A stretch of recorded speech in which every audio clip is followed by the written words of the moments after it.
All right, guys, welcome back. JL Scott Fishing Eats. It's Thursday, Hot Take Thursday, right? Hot Take Thursday. This was a little bit more of a series update for everybody in the series. Less of a hot take. But I always do my hot takes on Thursday, and this is something that's come up. But let's talk a little bit about smallie chasers, okay? Awesome October monthly. We're now into the November monthly. We're ending kind of the first week, Friday to Friday, of the November monthly. We've already got some citations on the board. Big shout out, Kevin Waddell. On the board already. A lot of our rivers are kind of still down. I'm actually on the Aaron run before making the run down to Richmond to fish the Middle James, which is crystal clear right now. Oh my God, crystal clear. The weather is freaking beautiful today. I hope everybody is getting a chance to get out on the water. I know sometimes during the week it's hard to do. But very, very excited about the series, everyone, the happy, just all the feedback I'm getting from the series, from the partners, from everybody. Most of the series are winding down. The TOC for Hobie's going on right now at Chickamauga, but there's really nothing really else going on in the community. At least, and even a few of the supporting partners have said that to me. Like, this is kind of a good thing because a lot of the other series are done for the year. Like, all the states have kind of had their championships. Virginia, Maryland. Maryland actually is just coming up, I think, on the Upper Bay because it had to be rescheduled. I think that's going to go down this weekend. The weather's going to change a little bit, but it'll be interesting to see how that goes. Chasing them largemouth. And maybe some guys make a run to Susquehanna on the Upper Bay, from the Upper Bay, and get into some smallies. That's kind of a long run. But we'll see what we'll see what happens with that. But I'm really, really excited. You know what I mean? Listen, I got two caps, had this conversation this morning. Like, I got two caps now. Content provider, YouTuber, whatever that means. And now have the cap of developing and, trying to develop a new smallie only, river only series, right?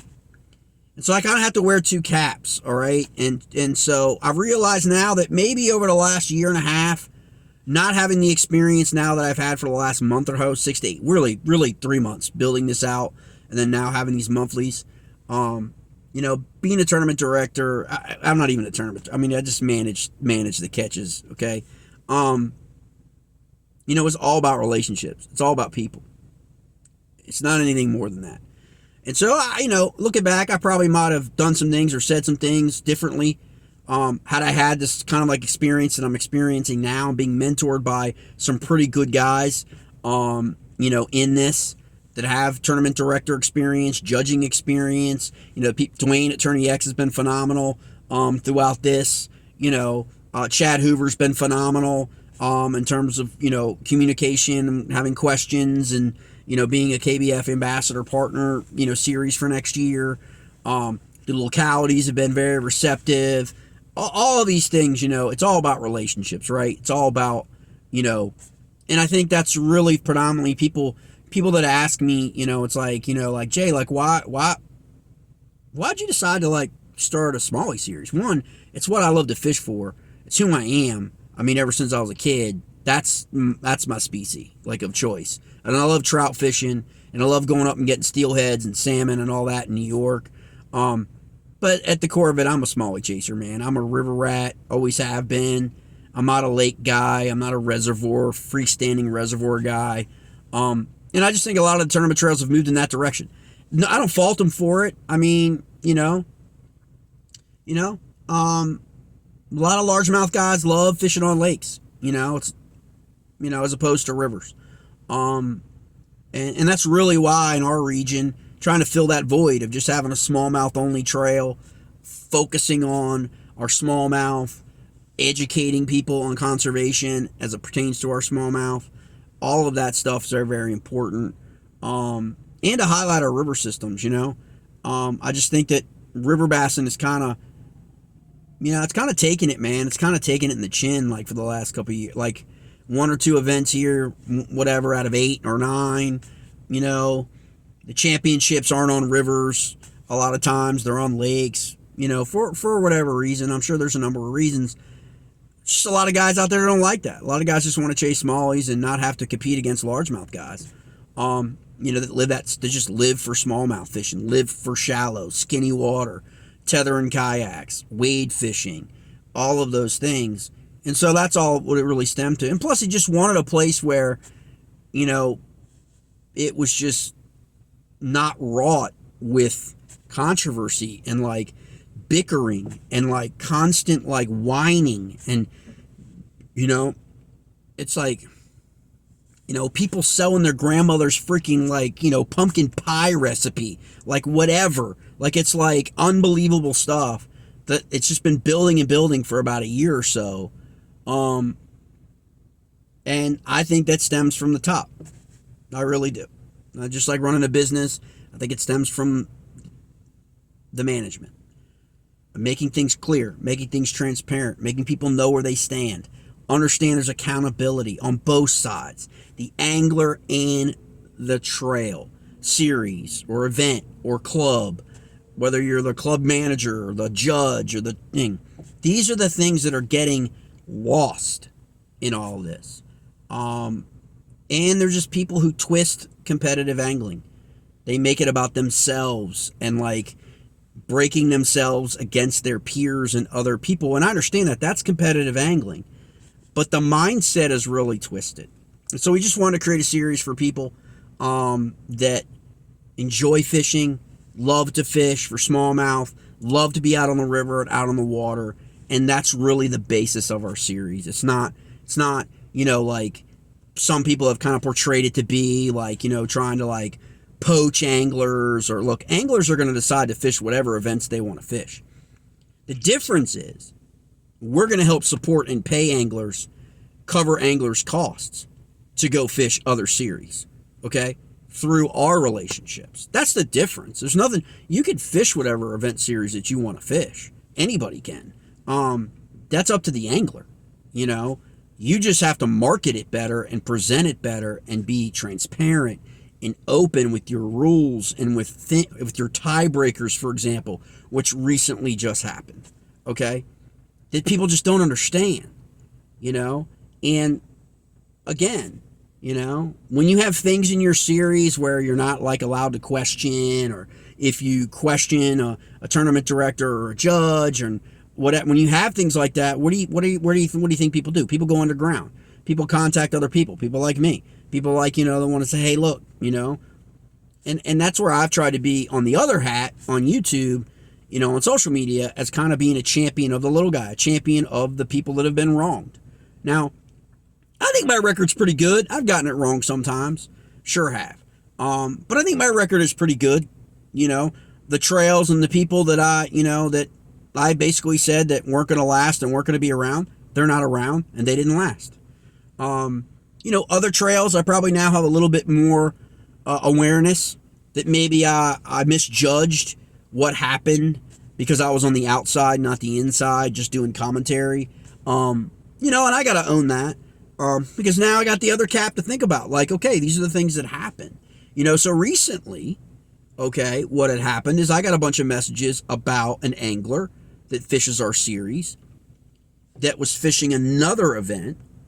And the messages all were like from people not affiliated with our series and our community, about quote unquote cheating. Did I know anything about this angler cheating?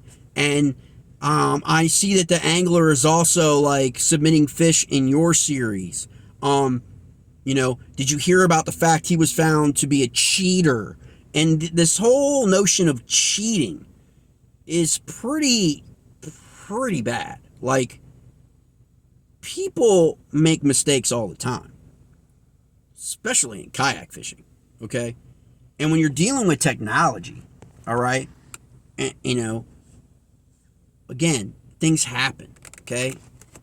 But my take on it now, as opposed to, say, last year, was I've been fortunate enough to be walked through the back end of Turning X, where people have opened now, because I'm a tournament director, it's a different than what the anglers see.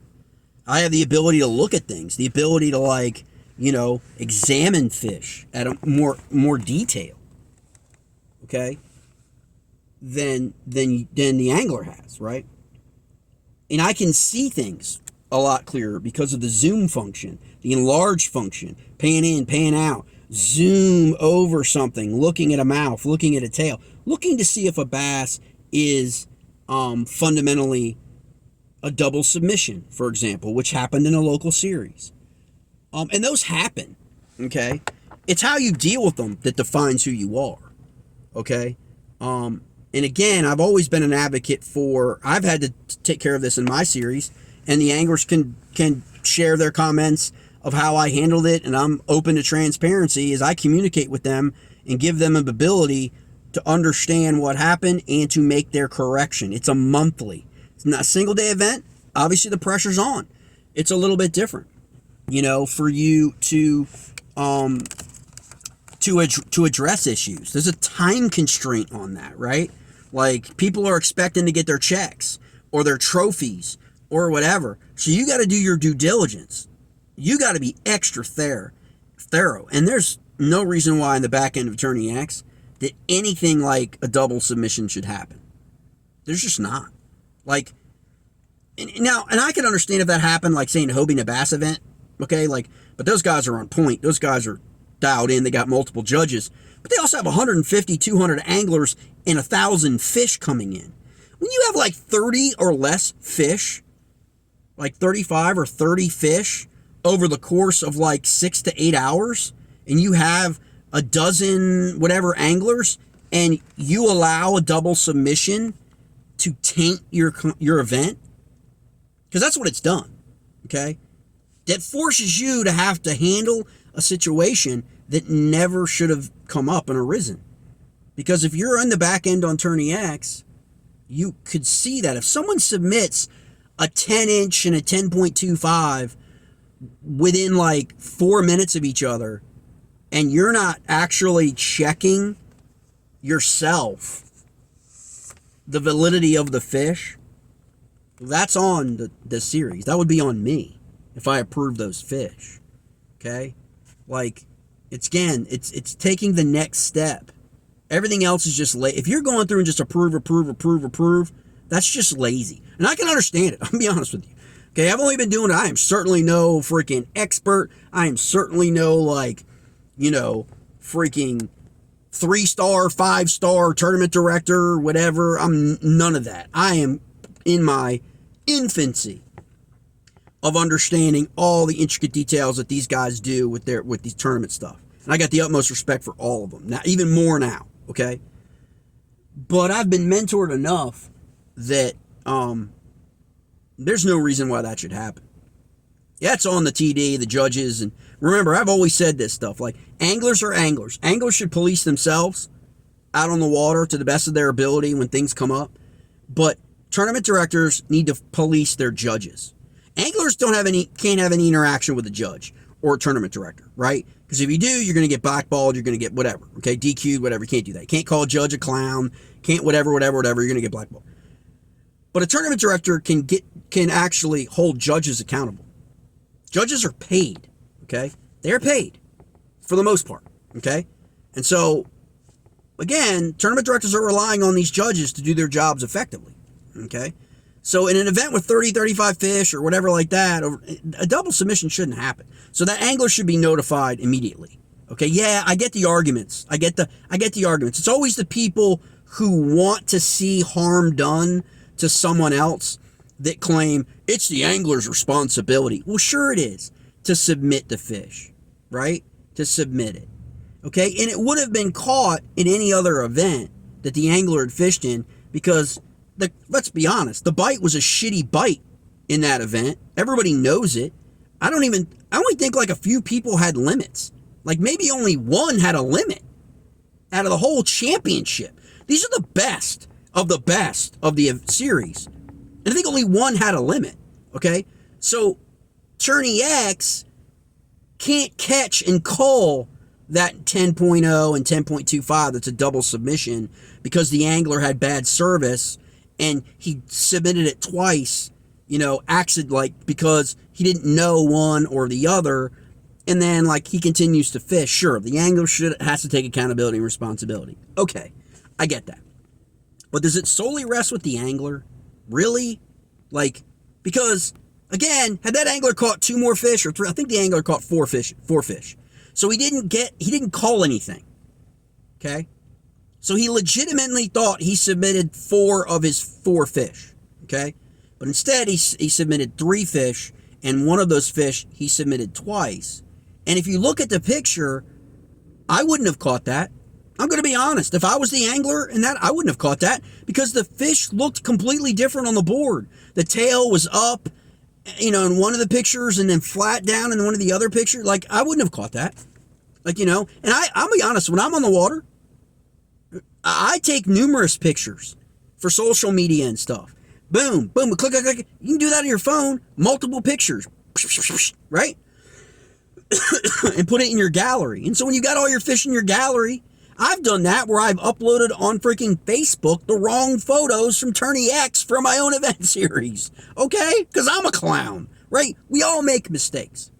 It's how you handle the mistake once you've identified that there's been a mistake.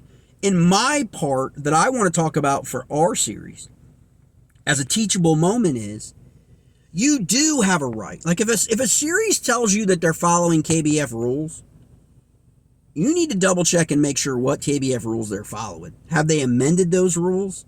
Have they eliminated some of the rule? Because when someone tells you they're following these rules, that's a contract that they have to follow, right? Okay? Things are always subjective. Things can always come down to a vote or whatever. Okay, I get that. Things change. But if you tell people that you're following KBF rules, well, then you're allowed to dispute hearing. If someone disputes your catch, or if someone accuses you of cheating, okay, a double submission in error is not cheating. And when the trail says they don't believe there was anything nefarious, that it was an accident and in terms of the submission, why do you have all these people all over social media clamoring about a guy cheating? The very trail didn't accuse him of cheating. Okay? They qualified it as, well, the time expired for you to add another fish and update another fish, what I think is total crap. Myself. That's me. It's my personal opinion. I'm not throwing shade on anyone because it's just as much that series' error as it is the angler's. It is. He screwed up. So did the judge or judges. So did the tournament director once it was brought to his or her attention. Okay? Because, again, they had already awarded everything. And I get it. People always say this to me, there's a dispute window, Jay. Sometimes you don't catch things right away. Okay. But if someone had awarded you $10,000, if you're at a boater, I know some boater clubs here, they're pretty rich. Okay. You walk away with $4,500 in cash, $6,200 in cash, and then you get a phone call at 9 o'clock, 10 o'clock at night saying, oh, hey, we need that cash back. Once you give an award, a check, cash, property to somebody, you've entered a whole nother legal landscape. Again, this is why it's important to have rules. It's important to have, okay, X, Y, Z in case this happens. Okay? And so, again, if you're truly following KBF rules, or you're truly being ethical, okay, and in this case, the angler was informed correctly, okay, that he had 24 hours to file a dispute of the action taking, the findings, right? Okay, so he had 24 hours. So he had 24 hours to appeal, okay? Well, within an hour of being told that, the trail goes and changes the winner of the event day, changes the AOI winner, the guy's already rolling home down the road an hour, 2-3 hours with a freaking check, a trophy, and a kayak. Okay, you've already closed your event out. Right? And again, look at the number of fish caught and tell me that in 2 hours, between the time of lines out to the time there was an award ceremony, that this couldn't have been, that no one recognized this at all to give the angler a heads up. This is what this is what we do in our series, okay? And this is why it's a teachable moment, because this has happened in our series. I have called people and told people, hey, look, do you have another picture? I can't see your identifier code in your picture that you submitted. I know you're on the water. I know you've already submitted 2 other fish today, so I know you're on the water. I know you're in inbounds. I know you're fine. You gotta upload. If you've got another photo of that fish, let's get it uploaded so we can get this photo off the leaderboard, off the board, because the fish is gonna have to be denied. You give the angler the opportunity. Didn't happen here. So when I first started getting messages about it, I was just kind of like, well, just take a look. Okay, what are we talking about here?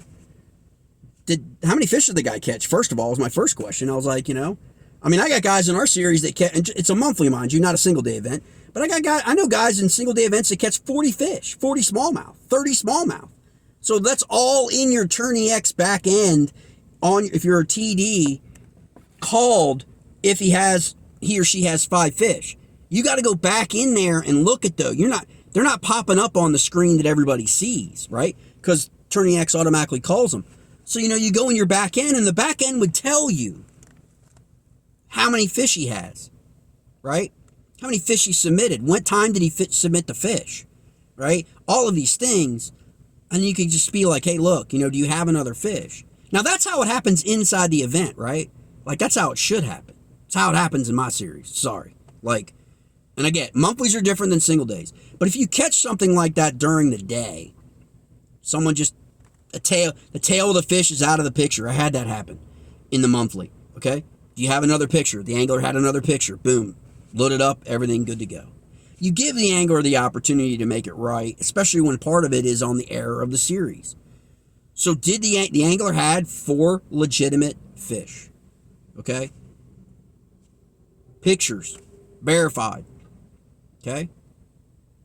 Just an event. Easy. Send me the pictures. Send me the pictures of all the fish. Easily see 4 different fish. But the claim is, well, the tournament's over with. So we can't. Well, okay. If you'd have taken my fish, which was bigger than the one fish that was submitted twice, would the outcome have been any different than what the outcome is right now currently? The outcome wouldn't have been different. The guy still would have won the event. The other guy still would have won Angler of the Year. The other guy still would have finished in 2nd place and 3rd place. Nothing would have changed. Okay? From what I'm looking at, nothing would have changed. Okay? So why did anything have to change? That's the question. It's like, okay, well, again, who would you rather call?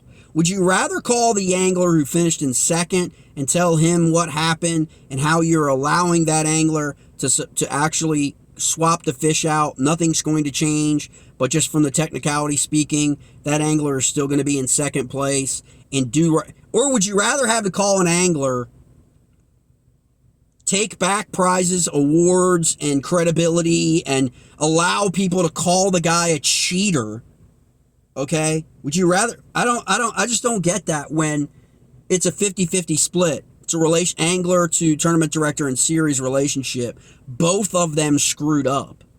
So all things being equal, make it correctable. Because if I'd have caught it at 11:37, the double submission, and we're still in the middle of the tournament, and I can call the guy or gal and say, hey, you got a double submission on the board. I need you to resubmit your fish. Let's validate that. I need you to resubmit. You've submitted the same fish twice, okay? Again, when you have less than 5 fish, that's how you have to do it. Now, if you had more than 5 fish, and trust me, multiple submissions happen all the time. You just don't see them on the Tourney X board because one of them has been called out because the angler caught 13, 14, or 15 fish. And it just happened to work itself out, okay? In terms of one of them not being in his best 5. So there were a number of ways to address this, okay? And I'm not throwing anybody under the bus. I'm not naming names. I'm not naming the series. I'm not naming any of that stuff. So if people want to come on this feed and bomb information, not a good idea. because I haven't called the series out or the angler out or anybody involved in it by name, okay? Because that's not the point of this video. The point of this video is a teachable moment for the Smalley River or Smalley Chaser River Bassin series, so we don't have these issues. That these issues don't come up, okay? So you know what the tiebreaker rule is, okay? And let me just say this to everybody out there watching. Do me a favor. Contact your tournament director tonight of your series and ask him what his tiebreaker rule is for an event. His tiebreaker rule is for a monthly. His tiebreaker rule is for an AOI race. What's the tiebreaker rule for? And let me give you my opinion on this. If the answer is the same. If the tiebreaker rule is going back to the best fish caught in a monthly, that's just asinine. Okay? It is. Because a championship or a single day or a multi-day 2-day event like Hobie or like Bassmaster or KBF's 2 single days or an AOI race for all season long, you got to compare apples to apples, man. Like, it should be the best fish from the season from an actual single day event, okay? Not a monthly, right? For everything that everybody says about monthlies in our community, and a lot of people hate monthlies, and a lot of people think monthlies are scams and rigged and all that good stuff, and I hear that all the time. You can't use a monthly to decide an angler of the year or a tournament of a yearly winner. That's your tiebreaker? Like, what happens if the guy on one of the guys tied didn't fish a single monthly all year? Like, how is that fair to him? Right? Like, that makes no sense to me at all. And so these are just the things. Ask your tournament director. Call me if you're with our series or you're interested in fishing with our series. I mean, I have conversations with people about everything from wade fishing to tethering to motors to all that kind of stuff. People have tons of questions, and that's what we're here for. Is we're here to educate, we're here to inform, we're here to help grow, here to get more people out on the river, not less. We're here to like judge and praise people's fish, not DQ people, not freaking label people with cheater when they simply just erroneously had a multiple submission on a day where they didn't have good cell service, and up against the time frame of the end of the day in the event series, they were rushing to get their fish in. That happens all the time, okay? And so I just want to let everybody know, in the Smalley Chaser River Bassin series, I'm here for you. Like, again, this ear and this heart, they work together. Like, I've already done it, okay? I've had to DQ fish already in our monthlies. I've had to call anglers and explain to them that, hey, there's something wrong with your submission. Your GPS wasn't on. I don't know why this happens on Turning X. It's something I'll ask Dwayne the next time I talk to him. Why a guy can catch 3 fish and 2 of his fish are in the exact same spot and its GPS coordinate is listed and it shows him right on the river, and then 30 minutes later from the same area, he freaking catches another fish and it shows him freaking in the parking lot at fucking Hardee's. Like, I don't understand. And he's still in the water. I don't understand. Okay, so maybe that's something people doing with their apps or changing their location without knowing or doing something. I don't know. We'll figure that out. But I'm going to give people the benefit of the doubt on that when they've already caught 4, 5, 6 fish from the river, and then a fish comes in, that's clearly the area, and yet it's not showing it's showing something off the water. And those are judgment calls, but rules very rarely are judgment calls. How you break a tiebreaker anglers should be informed of that before. You can't just make that up. Like, that had to have been in writing in the rules. How does KBF determine its tiebreakers? If you're following KBF rules, how does KBF determine its tiebreakers? It's a question for Chad Hoover, right? How does KBF handle appeal and review process? This angler in this series won the event, or finished second in the event, I think, won the AOI, whatever, was awarded everything, and everything was fine until about 8 o'clock at night, whatever, and then suddenly everything got taken away from him, and by 9:30, 10 o'clock, It was done. It was over. Decision made. No appeal, no hearing, even though he got an email that said he had 24 hours to appeal. But then they were demanding the return of prizes and awards within an hour. Okay? So, and who made that decision? I mean, this is the thing. This is the crazy stuff, and I'm saying this to be honest and sincere here. And this is not an attack on anybody, any individual. That's not what the intent is, okay? But this is why tournament directors shouldn't fish. This is why judges shouldn't fish. I've been saying this, and I'm glad that some other people in our region have adopted this who didn't have it in years past. Because when you allow board members, committee members, tournament directors, and judges to fish in a series, especially a championship or an AOI race, okay, it's really, really hard for there to be any level of integrity, okay? Humans are humans, people are, okay? Like, again, who's making the call and decisions on a controversy, an appeal, a hearing, right? Who is doing that? It's not a person without a conflict of interest. And so when you're a tournament director and you win your series and there's suspicion, or you win your AOI and there's like suspicion because you were judging all of the fish, etc., it just creates a lot of suspicion. And this is what we need to remove from the community, is this constant suspicious stuff. Oh, he had to have cheated. Oh, he this. Oh, he that. Oh, he's this. Because people are like, breaking themselves against some guy who put up 100 inches, right? Like, again, these are the things that we want to avoid in the series, okay? You have any questions about the series, any questions about rules? Look, this is what we're at for 2024.